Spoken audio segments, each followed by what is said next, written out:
வணக்கம். மக்கள் சட்டம் நியூஸ். சேலம் மாவட்டம் தாதகாப்பட்டி பெருமாள் தெருவில் அமைந்திருக்கும் அருள்மிகு ஸ்ரீ கயலங்கிரி காமாட்சி அம்மன் கட்டளை மலையாள சுவாமி திருக்கோவில், ஸ்ரீ செல்வகணபதி, ஸ்ரீ பாலமுருகன், ஸ்ரீ சப்த கன்னிமார், ஸ்ரீ தட்சிணாமூர்த்தி, ஸ்ரீ ஆஞ்சநேயர், ஸ்ரீ துர்க்கை அம்மன் ஆலய புனராவர்த்தன அஷ்டபந்தன மகா கும்பாபிஷேக விழா மிக விமர்சையாக நடைபெற்றது. இதில் மங்கள இசையுடன் 2ஆம் கால யாக பூஜை, பர்ஷாகிதி, திரவியகிதி, பூர்ணாகிதி, தீபாராதனை, யாத்ரா தானம், கடம் புறப்பாடு செய்து கோபுர கலசங்கள், காமாட்சி அம்மன் மகா கும்பாபிஷேகம் மற்றும் பரிவார தெய்வங்களுக்கு மகா கும்பாபிஷேகம் மிக சிறப்பாக நடைபெற்றது. காமாட்சி அம்மனுக்கு சிறப்பு அபிஷேகம், சிறப்பு அலங்காரத்துடன் சிறப்பு பூஜை நடைபெற்றது. இதில் குலதெய்வ பங்காளிகள், கோவில் நிர்வாகிகள், ஊர் பொதுமக்கள் கலந்து கொண்டனர். கலந்து கொண்ட அனைவருக்கும் அன்னதானம் வழங்கினார்கள். இந்த அன்னதானத்தில் 2000த்திற்கும் மேற்பட்டோர் கலந்து கொண்டு உணவருந்தி மகிழ்ந்தனர். 100 ஆண்டு பழமை வாய்ந்த கோயில் இது. எங்கள் தலைமுறையில் ஒரு 4வது டைம் கும்பாபிஷேகம் பண்ணிகிட்டு இருக்கிறோம். எல்லாம் இது என்ன நினைச்சாலும் கடவுள் புண்ணியத்தில் காமாட்சி அம்மா நல்ல வழி விட்டு எல்லாம் திருப்திகரமாக பண்ணுவாங்க. நாம் என்ன நினச்சி வரோமோ அது வேண்டுதல் நல்லபடியாக நடக்குங்க. அப்படி பெருமைமிக்க கோயில். இந்த இது தாதாபட்டி பெருமாள் தெருவில் அமைஞ்சிருக்கு.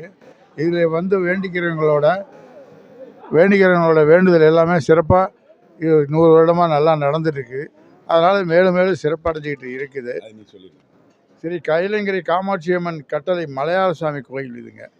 இது ஒவ்வொருத்தர் இந்த சிறப்பு ஒவ்வொரு தலைமுறையும் நாங்கள் செஞ்சிகிட்ருக்கோம். இந்த தலைமுறையில் ஓரளவுக்கு நல்லபடியாக நாங்கள் பண்ணியிருக்கோம்.